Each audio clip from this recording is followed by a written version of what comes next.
An often misconstrued idea that is the conventional definition of a myth. Simply because something was published on the internet, it doesn't make it true. This same can be said of something you might hear someone else say at a family gathering or co-workers speak about. Real estate myths are all too common. Nevertheless, they can be debunked with a proper explanation. We know you're all wondering what myths could possibly exist in real estate. Luckily for you, core member, we have produced a list of the top 8 real estate myths that you should debunk. Remember that while the first step is completing any of these amazing courses, the second, possibly more important step is taking action even if it's imperfect action. If you have bought and sold a home, you know how much information is out there. However, the question is how much of this information is good advice and which is simply urban legend.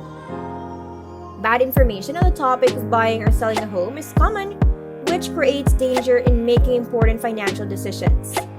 But don't worry, we are here to set the record straight and talk about the most common myths in real estate. Here are the top 8 real estate myths that are commonly heard among the general population and just aren't accurate. Myth number 1, researching real estate should always come first. It is better to visit open houses, drive through neighborhoods you would like to live in, and talk to friends and neighbors before coming up with the final list. Keeping your transaction organized will make it go much more smoothly on the day of the purchase. The truth? Assuming that you will be financing your purchase, the first step is to get a pre-approval letter from a lender of your choice. This will help you to focus on the price range you're comfortable with and find a home within your budget. Compass Realtor Keith Hickman suggests asking for a pre-qualification letter at minimum, so that you know what to expect before making any offer. Myth number 2. Buying a new home means few repairs in years to come. Modern home builders have a strong incentive to build quickly and with the least expense in order to maximize profits and move on to the next project, said Hickman. Though costs are lowered by new developments, they may not always focus on quality. Furthermore, new builds intended to maximize profits and turnover can result in homes that lack important details in their construction like craftsmanship. The truth is, in order to discover potential problems early, hire a home inspector that specializes in new home construction. This person will uncover walls with low soundproofing and marble countertops that are not properly sealed when they're inspecting the house. The time to have these things identified and fixed is before you close on your new home, said Hickman. A realtor, the owner of the company who is selling the home, explained that mistakes are best to be fixed before an offer is made. Myth number 3, a down payment is the only upfront cost. Don't be surprised when you pay a large fee when you first go to sign your contract. These costs include things like home inspections, termite inspections, in addition to other closing costs. Closing costs may be negotiable, so ask your seller if they'll be able to pay them. If you need to finance closing costs, investigate an FHA loan and see if any of the costs can be included in your loan. Another down payment myth is you will need a 20% down payment plus closing costs. Having enough money put down to qualify for the finance rate without having to worry about getting a mortgage is a wonderful benefit, but it's certainly not normal. According to professional property investment educator and real estate management specialist Denise Sublé.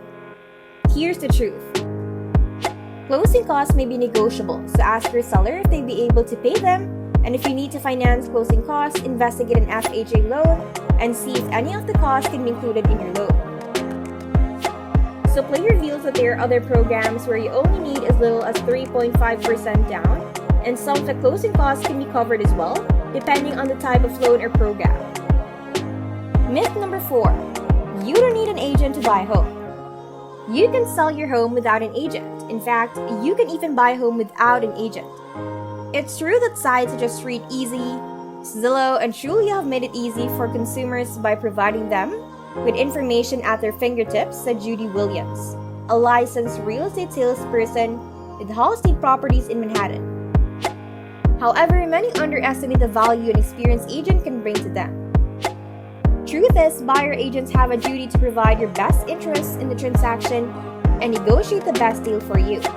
Agents can show you the current market conditions so you know what to expect and can negotiate a great sale for you. Another myth about agent, you should list your home with a super agent. According to Ryan Hardy, a real estate broker at Gold Coast Realty, many top realtors are actually teams or groups made up of realtors with various skill levels and experience. The truth is that with a team of more than 15 or 20 agents, the high number of sold properties is what happens. Hardy said the real estate agent continues to close the sale of the property under their name while they show up only at the final appointment. You will likely be assigned an associate or junior real estate agent who will handle the showings, contract, and escrow transaction from start to finish. If you're thinking that all agents make a ton of money, that's another myth. A commission split for agents uses the 6% rule, where both the seller and buyer pay a percentage of the sale price to the agent after fees are taken out.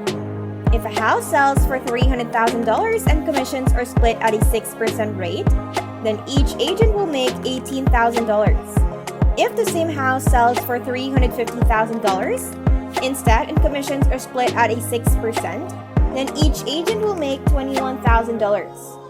Agents don't make much money unless they sell many homes or one expensive home. The national average salary is $82,898 a year, and this amount varies depending on experience and who you talk to. Myth number 5, there's plenty of time for pre-approval when you find the right house. It's hard to get a loan if you don't find a house or apartment first, according to Hicks. Waiting until the process is over means you are at a disadvantage when you are competing against other buyers in the market. Another pre-approval myth is getting pre-approved will hurt your credit. Seth Bajun of Berkshire Hathaway Home Services in Phoenixville, Pennsylvania said that one of the top real estate myths he encountered is from those who have not spoken to a lender. Many people believe that speaking to a lender will hurt their score, said Chase. It's like they think getting pre-approved will ruin their score, when in reality, getting pre-approved helps a lot. This keeps people from pondering on whether they would qualify for anything, which is bad.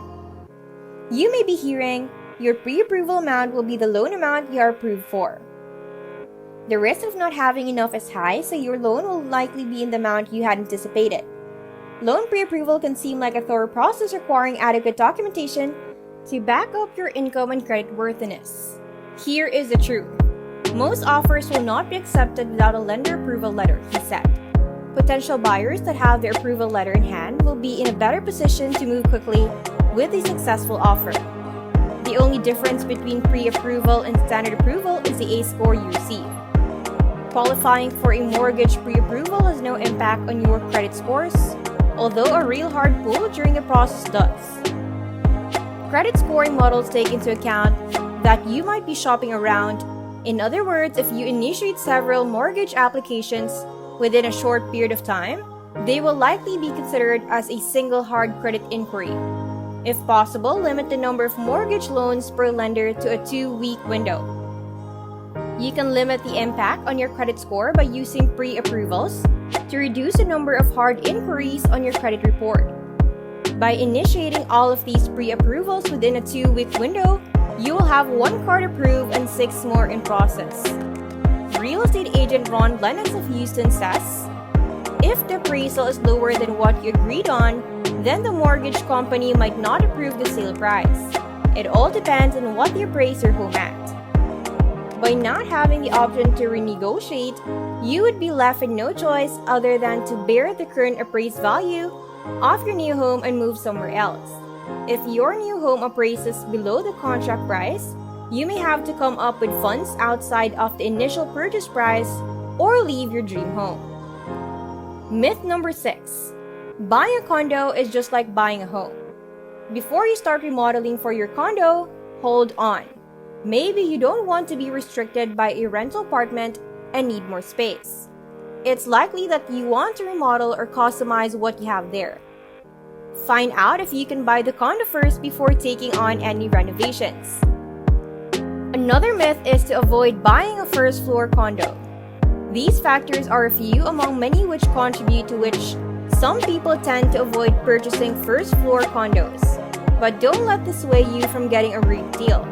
They are sometimes on the market at lower prices. Here's the truth. Despite what you might think, there are still rules in houses. You may be able to renovate a condo without getting approvals from the board, but when unavoidable issues arise during construction, it's best to work with an architect to avoid fines. One way to block out unwanted glances and prevent unwanted intruders is to set up a window, closing it from top down. It can be fun to decorate with iron grills that makes a sturdy barrier. You also need acoustic paneling on the inside and a solid door that matches in order to reduce noise. Myth number 7. If your home is not in great condition, no one will buy it.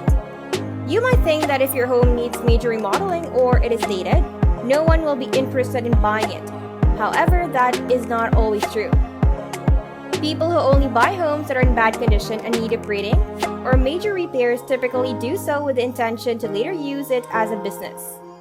You should consider selling your home to a professional real estate investor if you want to upgrade or renovate, as they will be willing to pay for the work being done in exchange for a quick flip. You may also hear professionally staging a home is necessary for a quick sale. House professionals suggest staging your home to increase your chances of a sale by 8 to 8%, but professional staging can cost hundreds of dollars per month, so it might not be accessible for everyone. However, new models such as Copymatic can now handle tasks on par with human writers.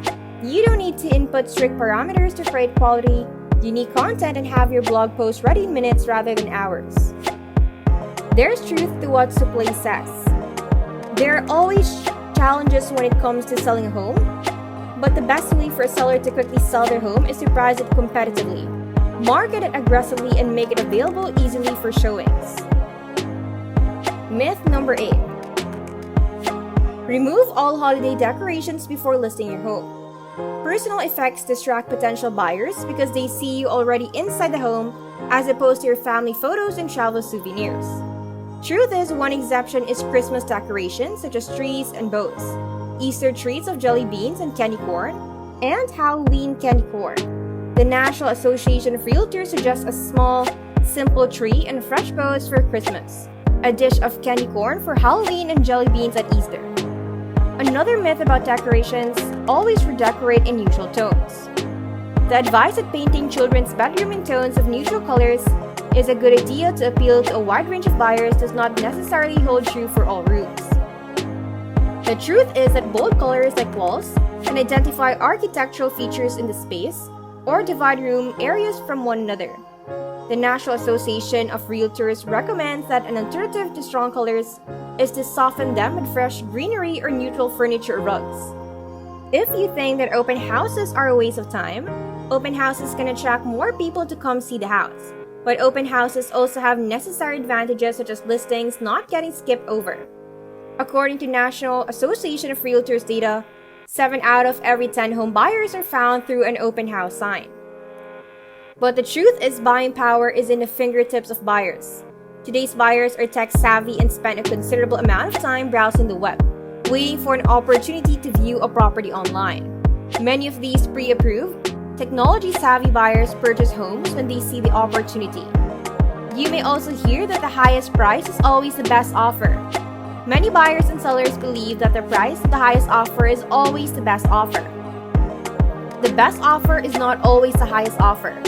If you have to do more than the difference to satisfy the buyer's request as part of the sale. For example, if a buyer wants you to move out sooner than you had planned, that might mean extra costs such as renting a storage unit, room at a hotel, and other expenses that don't make it worth the higher offer. A person cannot maintain the broker's skills and insights by buying and selling a single home. Brokerage fees are worth it for the money saved or extra dollars made, whereas the client will pay the broker a commission in exchange for peace of mind that all aspects of their transaction occurred skillfully.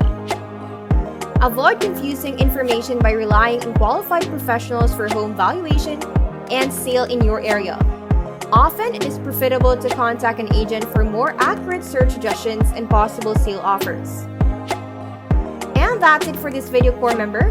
Remember to subscribe to our channel, and if you feel like we have delivered value, please share this video with one person. That's right, just one person, as a token of your appreciation for the hard work you put into making content that educates and helps you on your mission of building your own fortune.